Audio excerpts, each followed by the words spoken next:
کہ خبردار غیبت سے محفوظ رہنے کی کوشش کریں۔ غیبت کی وجہ سے آپ کا گھر بھی برباد ہو سکتا ہے، آپ کی خوشیاں بھی مٹ سکتی ہیں، اور آپ کا رزق بھی ختم ہو سکتا ہے، اور آخرت میں بھی آپ کے اعمال ضائع ہو جائیں گے یا دوسرے کے نامہ اعمال میں چلے جائیں گے۔ لہٰذا غیبت سے محفوظ رہیے اور اپنے مومنین کو اطلاع کریں کہ غیبت بہت بری بیماری ہے، اگر لگ جائے تو تباہ و برباد کر دیتی ہے۔ بسم اللہ الرحمن الرحیم۔ الحمدللہ رب العالمین، الصلاة والسلام علی رسولہ الکریم وعلی آلہ الطیبین الطاہرین المعصومین، ولعنۃ اللہ علی اعدائہم اجمعین، ملعونین من یوم عداوتہم الی یوم الدین۔ اما بعد، فقد قال اللہ سبحانہ وتعالی لا یغتب بعضکم بعضا۔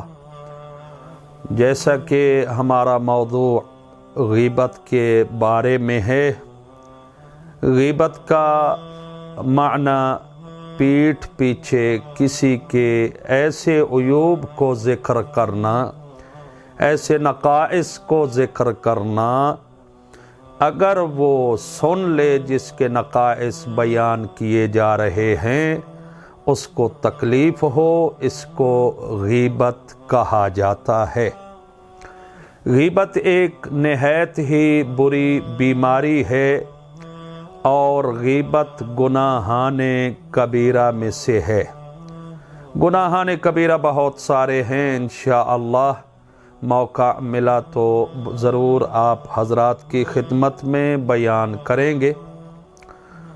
انشاءاللہ مبارک چینل ہے المنتظر ٹی وی، اس سے آپ استفادہ فرماتے رہیں گے اور یہ آپ کو فائدہ پہنچاتا رہے گا۔ تو غیبت کے بہت سارے دنیاوی اور اخروی نقصانات ہیں، جن میں سے گزشتہ درس میں ہم نے کچھ بیان کیے۔ ایک تو یہ ہے کہ غیبت کرنے والے کو امیر المؤمنین علی علیہ السلام نے کمزور کہا ہے۔ الغیبت جہد العاجز، غیبت عاجز انسان کی ناکام کوشش کا نام ہے۔ اور پھر الغیبت ادام الکلاب، یہ بھی ہم نے آپ کی خدمت میں عرض کیا تھا۔ آج ایک عالم دین کا بیان آپ کی خدمت میں غیبت کے بارے میں عرض کرنا چاہوں گا۔ وہ یہ ہے کہ نجف اشرف کی سرزمین پہ ہم بھی مشرف رہے، وہاں پہ ایک عالم دین نے مجھ جیسے ناچیز کو درس دیتے ہوئے فرمایا کہ غیبت سب سے پہلا دنیاوی نقصان یہ ہے کہ غیبت گھروں کو برباد کر دیتی ہے۔ آباد گھر ہیں، ان میں رونق ہے، اللہ کی رحمت ہے، رزق ہے، اتفاق ہے، اہل خانہ کے درمیان خوش و خرم زندگی بسر کر رہے ہیں، لیکن جب غیبت شروع ہوتی ہے کسی آباد گھر میں تو اس گھر سے رونق بھی ختم ہو جاتی ہے اور خوشیاں بھی ختم ہو جاتی ہیں، نحوست پھیل جاتی ہے گھروں میں۔ اور انہوں نے سب سے بڑی بات جو فرمائی وہ یہ ہے کہ کبھی کبھار ایسا ہوتا ہے کہ مرد گھر کا مالک کام کاج سے فارغ ہو کر آتا ہے، اس کی بیوی اس کو کھانا پیش کرتی ہے، پانی پیش کرتی ہے، اس کے بعد جب وہ بستر پہ سوتے ہیں تو کبھی کبھار ایسا ہوتا ہے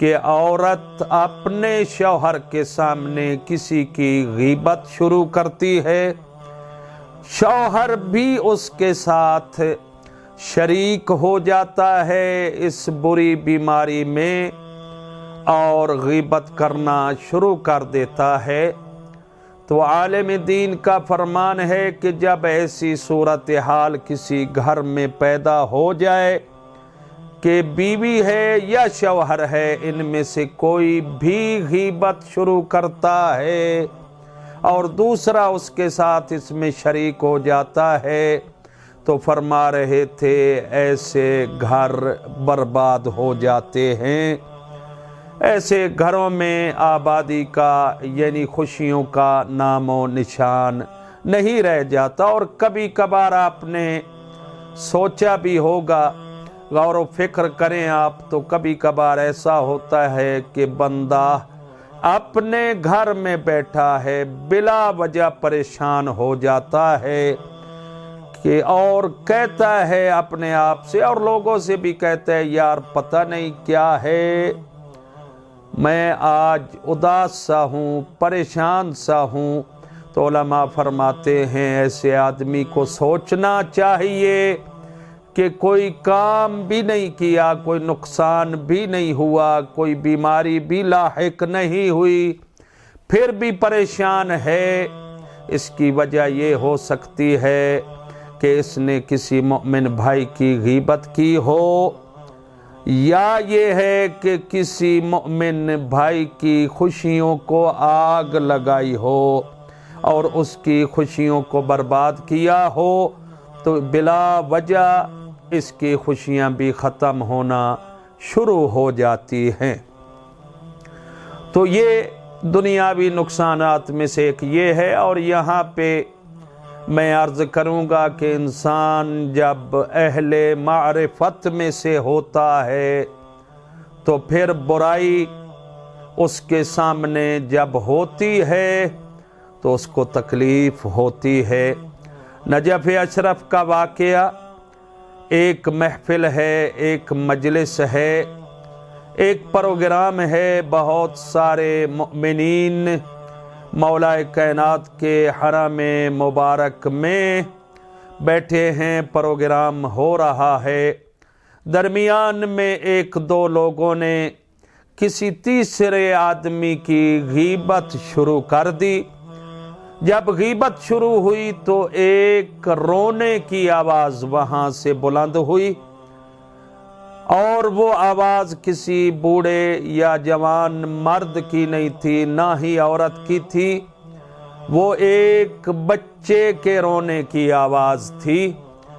جب غور کیا گیا تو ایک بچہ رو رہا تھا اور رو رو کے کہہ رہا تھا میرا اللہ، بندے تیرے ہیں، رزق تیرا کھاتے ہیں، زمین تیری پہ بیٹھتے ہیں، آسمان تیرا ہے، سایہ اس سے حاصل کرتے ہیں، نعمات تیری استعمال کرتے ہیں اور تیرے ہی بندوں کو برا بھلا کہتے ہیں۔ غور کیا گیا کہ یہ بچہ اتنی بامعرفت گفتگو کر رہا ہے، کون ہے؟ تو بتایا گیا سید مہدی ہیں، جن کو بعد میں جب عالم بنے بحر العلوم کہا جاتا تھا۔ نجف اشرف میں مسجد شیخ طوسی حرم مطہر مولا علی علیہ السلام کے قریب ہے، اس میں ان کی قبر مبارک ہے۔ تو اس کا مطلب ہے کہ انسان اگر اللہ کے قریب ہو، اس کی پرورش اچھی ہو، تو پھر چاہے بچہ ہی کیوں نہ ہو، برائی کو برائی سمجھتا ہے اور اس کو برداشت نہیں کرتا ہے۔ تو یہ ظاہری طور پہ نقصانات ہیں۔ ان میں سے ایک نقصان یہ ہے کہ انسان جب کوئی غیبت کرنے پہ ہر وقت مصر رہے تو اس کی صورتحال یہ ہے کہ اس کے رزق، اس کے مال سے بھی برکت اٹھ جاتی ہے اور تنگ دستی اس کو لاحق ہو جاتی ہے، اور نقصانات بہت سارے ہیں، ان میں سے یہ ہے کہ بیماریاں لاحق ہوتی ہیں، پریشانیاں لاحق ہوتی ہیں۔ یہ غیبت کے دنیاوی نقصانات ہیں اور اخروی نقصانات بھی بہت سارے ہیں۔ ائمہ علیہم السلام نے بیان فرمایا، سب سے پہلا نقصان جو اعمال کے اعتبار سے ہوگا وہ بڑا عجیب سا نقصان ہے۔ جب قیامت کا دن ہوگا تو ایک آدمی بڑا پریشانی کی حالت میں وہ آئے گا، اللہ کی بارگاہ میں کچھ عرض کرے گا۔ وہ کیا ہے؟ آپ کی خدمت اقدس میں عرض کرتا ہوں، پاک پیغمبر نے ارشاد فرمایا، یؤتی بأحد یوم القیامت یوقف بین یدی اللہ ویدفع الیہ کتابہ فلا یری حسناتہ۔ ایک آدمی کو اللہ کی بارگاہ میں لایا جائے گا، اللہ کی عدالت میں کھڑا کیا جائے گا اور اس کو اس کا نامہ اعمال پیش کیا جائے گا، تو وہ اپنے نامہ اعمال میں اپنی کی ہوئی نیکیوں کو نہیں پائے گا۔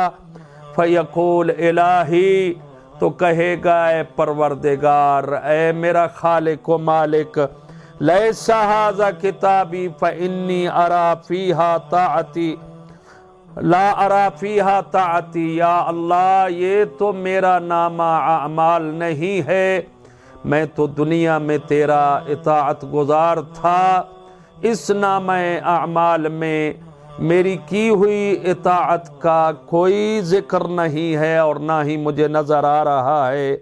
فیقال ان ربک لا یضل ولا ینسیٰ۔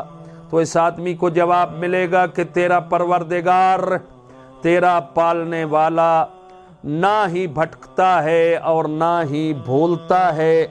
ذہب عملک باغتیاب بالناس، اس سے کہا جائے گا تیری نیکیاں ختم ہو گئی، چلی گئی، اس وجہ سے کہ تو نے کسی مومن یا مسلمان بھائی کی غیبت کی تھی۔ پھر ایک اور آدمی کو لایا جائے گا، پاک پیغمبر فرماتے ہیں، یؤتی بآخر ویدفع الیہ، اس کو بھی لایا جائے گا اللہ کی بارگاہ میں اور اس کو بھی اس کا نامہ اعمال دیا جائے گا۔ فیری فیہ طاعات کثیرۃ، بہت ساری نیکیاں اپنے نامہ اعمال میں پائے گا۔ فیقول الہی، تو کہے گا میرا خالق و مالک، ما ھذا کتابی، یہ تو میرا نامہ اعمال نہیں ہے۔ فانی ما عملت ھذہ الطاعات، جو نیکیاں، جو اطاعت گزاری اس میں موجود ہے وہ تو میں نے کی ہی نہیں ہے۔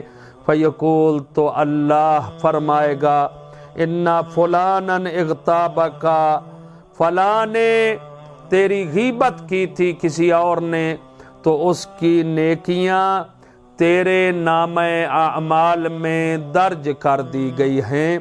تو اس روایت کا خلاصہ یہ ہے کہ ایک بندہ جو دنیا میں نیک تھا لیکن ایک بیماری اور برائی اس میں پائی جاتی تھی، وہ ہے غیبت، تو قیامت کے دن اپنے نامہ اعمال میں اپنی کی ہوئی اطاعت اور نیکیاں نہیں پائے گا، تو اس سے کہا جائے گا جو تو نے نیکیاں کی تھی نا، وہ اس کے نامہ اعمال میں منتقل ہو گئی جس کی تو غیبت کیا کرتا تھا۔ اور دوسرا جو حیران ہو کے کہے گا، میرا اللہ، یہ تو اطاعت گزاری میں نے نہیں کی، یہ نیکیاں کہاں سے آئی؟ تو اس سے بھی کہا جائے گا فلاں نے تیری غیبت کی تھی، اس غیبت کے عوض اس کی نیکیاں تیرے نامہ اعمال میں لکھ دی گئی اور تیری برائیاں اس کے نامہ اعمال میں منتقل ہو گئی۔ تو یہ روایت دلالت کرتی ہے کہ غیبت کے اخروی نقصانات بھی ہیں، اللہ کی طرف سے سزا بھی ہوگی، جہنم میں بھی جانا ہوگا۔ تو دعا ہے کہ خالق کائنات ہمیں غیبت جیسی بیماری سے محفوظ فرمائے، اور اللہ تعالی گناہان کبیرہ و صغیرہ سے بچنے کی توفیق عطا فرمائے۔ والسلام علیکم ورحمۃ اللہ وبرکاتہ۔